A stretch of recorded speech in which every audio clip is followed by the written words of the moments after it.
ఓం శాంతి. ఇప్పుడు చూడండి, తినేటప్పుడు మీ మనసు ఎక్కడెక్కడో డైవర్ట్ అవుతుంది.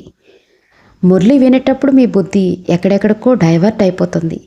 అంతా మంచి మాటలు వింటున్నప్పటికీ మీ మనస్సు వేరే చోట ఉండడం వల్ల మీరు ఆ మాటల్లోని రసాన్ని ఆస్వాదించలేకపోతున్నారు. ఈ విషయం మీకు అర్థమవుతుందా? ఎందుకంటే లోపల మన చిత్తం రకరకాల విషయాలలో చిక్కుకుపోయి ఉంది. మొదటగా మీ సీటు మీద మీరు కూర్చోండి. ఆ సీటు మీద కూర్చున్న తర్వాతే ఆ ఆర్డర్ ఇవ్వండి. నేను ఆత్మను, ఈ శరీరానికి ఆహారాన్ని అందిస్తున్నాను అని. మీరు మీ స్థానంలో స్థిరపడకుండా ఏ పని చేసినా దాని నుండి మీకు ఎటువంటి ఆనందం లేక తృప్తి లభించదు. ముఖ్యంగా భోజనం చేసే సమయంలో మనసు ఇటు అటు భ్రమించినప్పుడు లేక ఎవరితోనైనా మాట్లాడుతూ తిన్నప్పుడు ఆ సమయంలో భగవంతుని స్మరణ పూర్తిగా ఉండదు.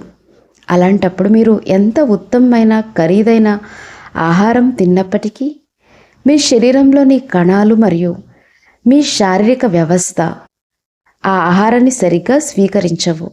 ఎందుకంటే మీ ధ్యాస అంతా మరెక్కడో ఉంటుంది. ఆ తర్వాత మీకు నేను ఇంత తిన్నా కడుపు నిండలేదు, ఇంకొంచెం తిందామనిపిస్తుంది. అలా చివరికి ఆ 2 ఇంచుల నాలుకే మీపై అధికారాన్ని చెలాయించడం మొదలు పెడుతుంది. ఓం శాంతి.